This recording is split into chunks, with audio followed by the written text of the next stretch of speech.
Hello, and welcome back. Alright, so last time we finished up the Champion's Ballad. And so, this time we are starting up. We're in the Gerudo Highlands, and I have things to go grab. Because that is all that we are doing for the entire rest of the game, is grabbing things. Pretty much. Ah, there it is.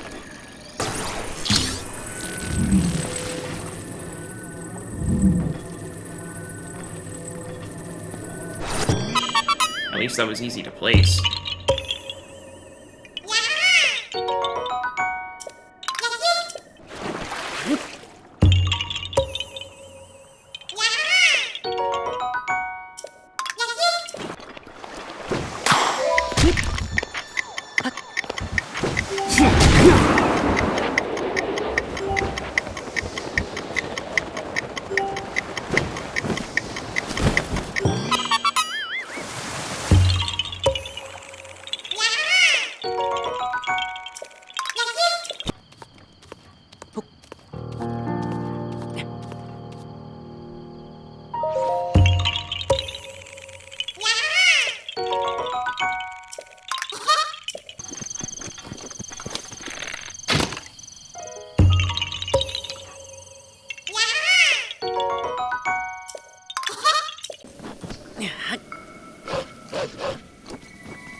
Square? That's new.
Roughly here. There we go.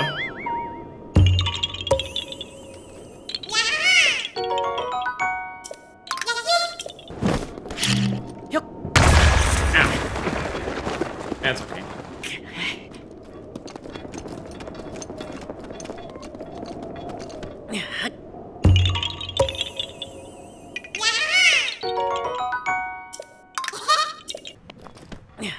These are just mean. Why are you putting Koroks in places like that?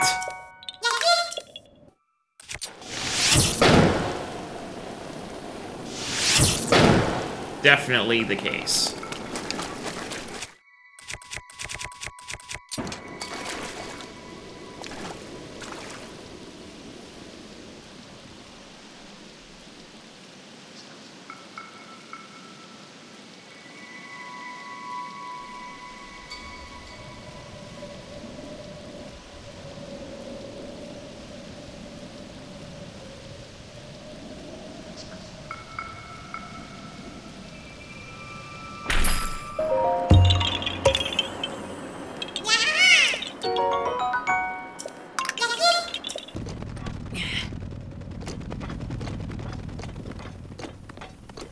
That's easy enough to place.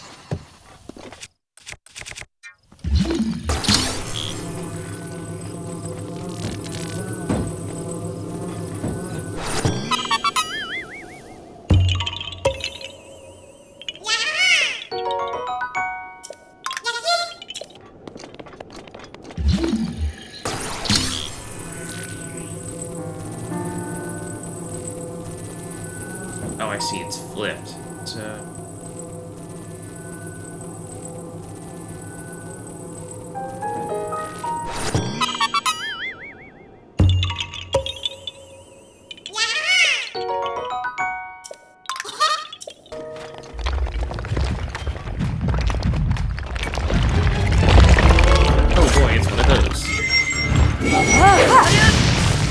not dealing with that.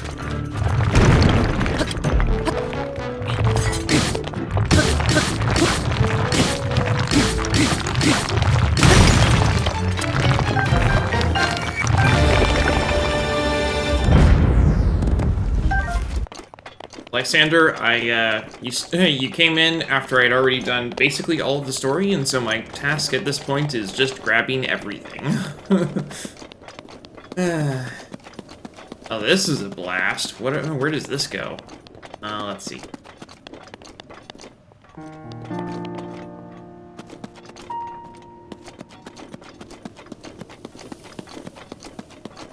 Oh, I think I get it.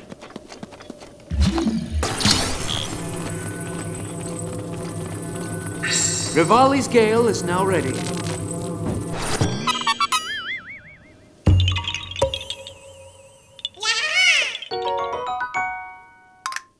Can't overwhelm me. Oh, there's a pattern for you. Where does it go? Oh, no. It's by count, isn't it?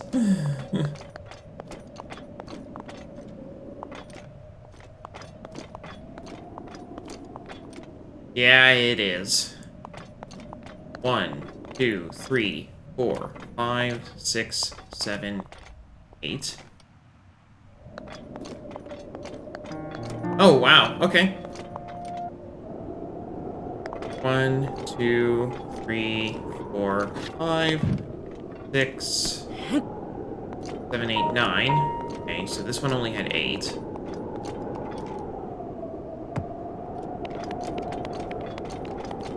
1, 2, 3, 4. That's 9. 9. 1, 2. This is 8.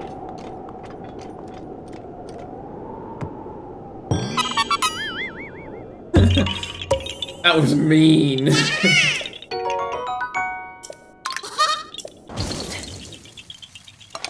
Oh boy.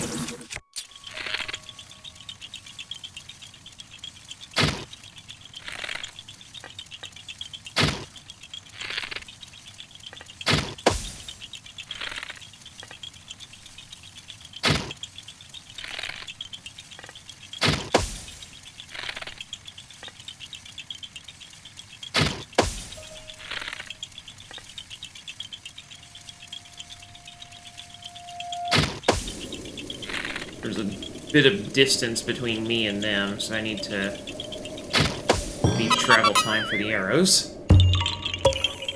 Oh, you launched a rock off that plateau? Ah, then you'd have to just save and reload, I guess. So that's a thing. If you save and reload, it will save your position, but not any of the rocks you've tossed about.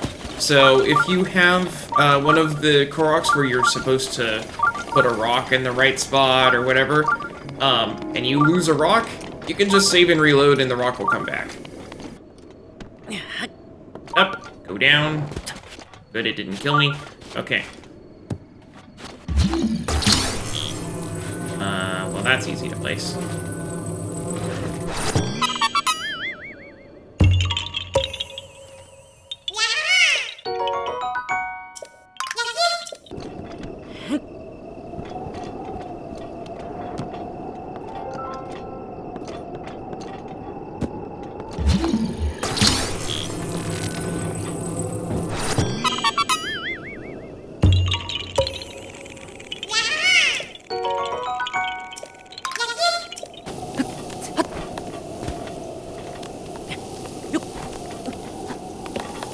Come on, let me grab that.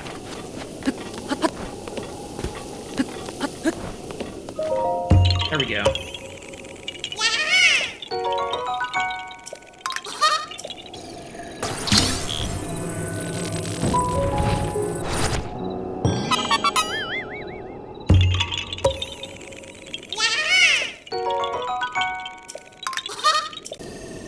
Gerudo Canyon provides the only path leading to Gerudo Town. It seems monsters have made the former quarry into their base, and even the Gerudo, who are intimately familiar with the land, stay exclusively on the main road. Barbosa warned me countless times to exercise the utmost caution when traveling through here. Hello, I'm Dragon Rider Luke. I'm a Christian streamer, and I'm always up for a friendly chat about my faith. I also think that it's important that people read or hear the Word of God frequently, so the next 5 minutes or so will be a chapter from the Bible. 1 Samuel 25. Now Samuel died, and all Israel assembled and mourned for him, and they buried him in his house at Ramah. Then David rose and went down to the wilderness of Paran, and there was a man in Maon whose business was in Carmel. The man was very rich. He had 3,000 sheep and 1,000 goats. He was shearing his sheep in Carmel. Now the name of the man was Nabal, and the name of his wife Abigail. The woman was discerning and beautiful, but the man was harsh and badly behaved. He was a Calebite. David heard in the wilderness that Nabal was shearing his sheep. So David sent 10 young men. And David said to the young men, "Go up to Carmel, and go to Nabal and greet him in my name. And thus you shall greet him. Peace be to you, and peace be to your house, and peace be to all that you have. I hear that you have shearers. Now your shepherds have been with us, and we did them no harm, and they missed nothing all the time they were in Carmel. Ask your young men, and they will tell you. Therefore let my young men find favor in your eyes, for we come on a feast day. Please give whatever you have at hand to your servants and to your son David." When David's young men came, they said all this to Nabal in the name of David, and then they waited. And Nabal answered David's servants, "Who is David? Who is this son of Jesse? There are many servants these days who are breaking away from their masters. Shall I take my bread and my water and my meat that I have killed for my shearers and give it to men who come from I do not know where?" So David's young men turned away and came back and told him all this. And David said to his men, "Every man strap on his sword." And every man of them strapped on his sword. David also strapped on his sword. And about 400 men went up after David, while 200 remained with the baggage. But one of the young men told Abigail, Nabal's wife, "Behold, David sent messengers out of the wilderness to greet our master, and he railed at them. Yet the men were very good to us, and we suffered no harm, and we did not miss anything when we were in the fields, as long as we went with them. They were a wall to us both by night and by day. All the while we were with them keeping the sheep. Now therefore know this and consider what you should do. For harm is determined against our master and against all his house, and he is such a worthless man that one cannot speak to him." Then Abigail made haste and took 200 loaves and 2 skins of wine and 5 sheep already prepared, and 5 seahs of parched grain, and 100 clusters of raisins, and 200 cakes of figs, and laid them on donkeys. And she said to her young men, "Go on before me. Behold, I come after you." But she did not tell her husband Nabal. And she rode on the donkey and came down under cover of the mountain. Behold, David and his men came down toward her, and she met them. Now David had said, "Surely in vain I have guarded all that this fellow has in the wilderness, so that nothing was missed of all that belonged to him, and he has returned me evil for good. God do so to the enemies of David, and more also, if by morning I leave so much as one male of all who belong to him." When Abigail saw David, she hurried and got down from the donkey, and fell before David on her face and bowed to the ground. She fell at his feet and said, "On me alone, my lord, be the guilt. Please let your servant speak in your ears, and hear the words of your servant. Let not my lord regard this worthless fellow Nabal, for as his name is, so is he. Nabal is his name, and folly is with him. But I, your servant, did not see the young men of my lord, whom ye sent.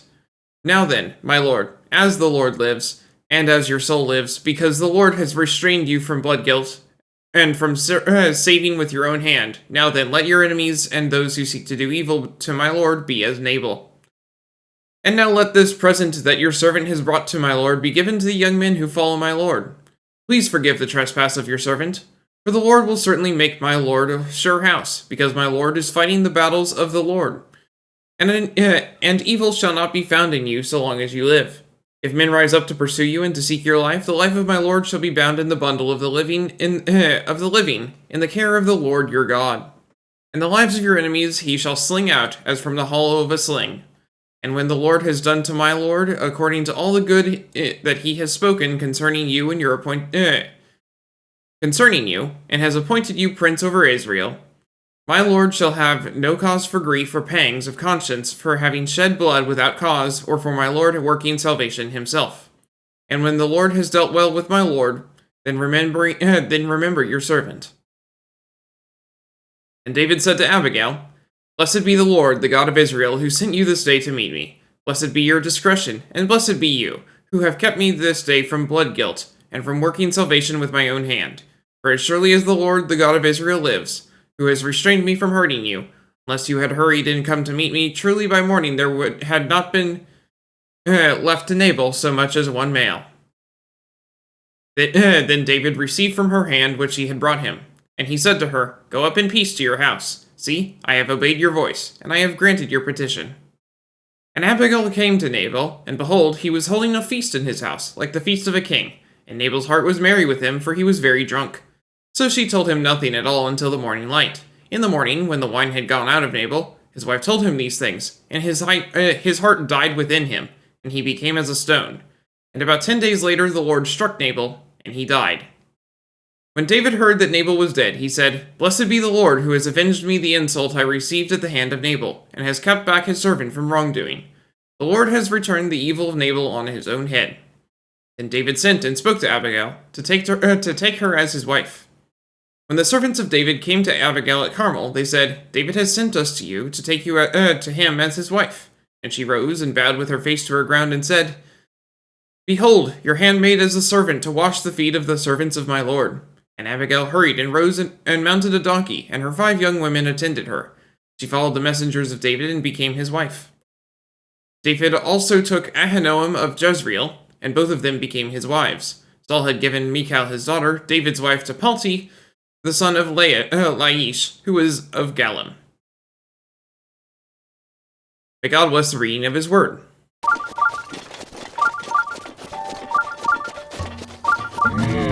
It's a normal Hinox.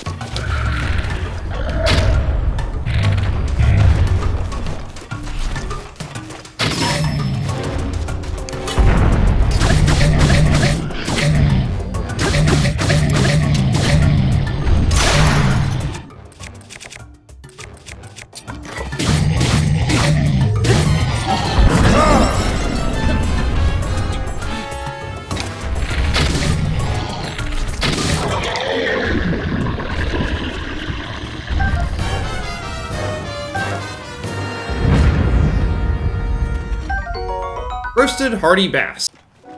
Oh, okay. Well, if I'm going down anyway for the shrine.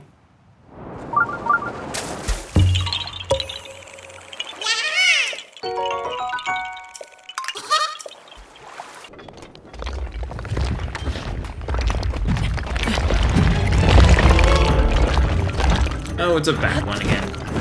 Fine.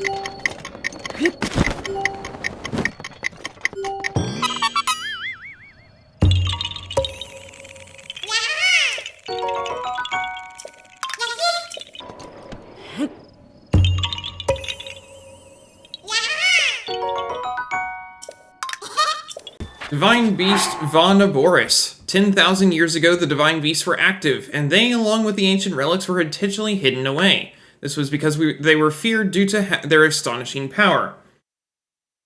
Having heard a prophecy speak of this place, we deduced that this was the location of Divine Beast Vah Naboris. Coming upon it now is truly breathtaking.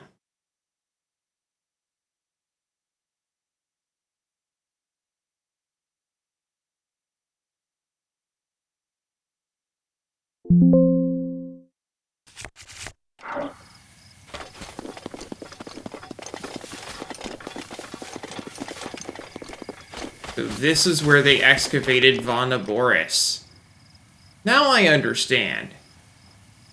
I was wondering where these things were located. Hey, guess what? You can actually see the outline of Naboris right there.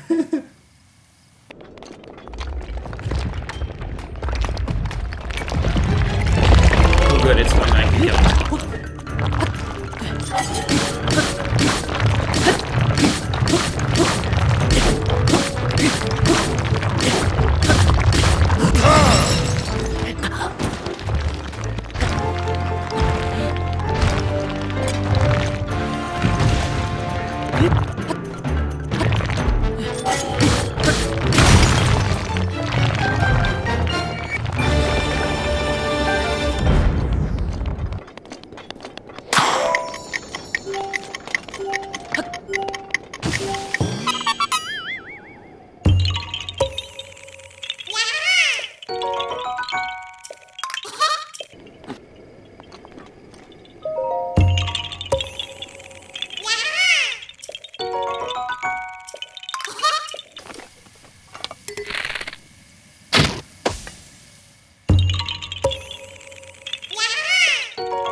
Oh, that was barely fast enough. Okay.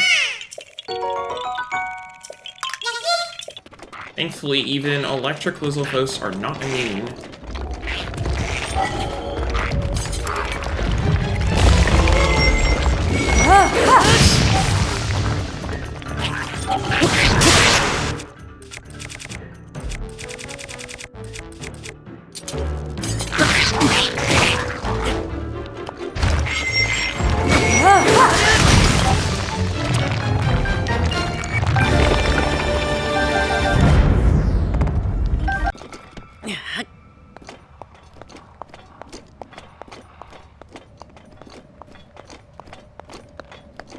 Where's the corresponding design? Oh, it's on the other side, isn't it? Fine. Place this over here.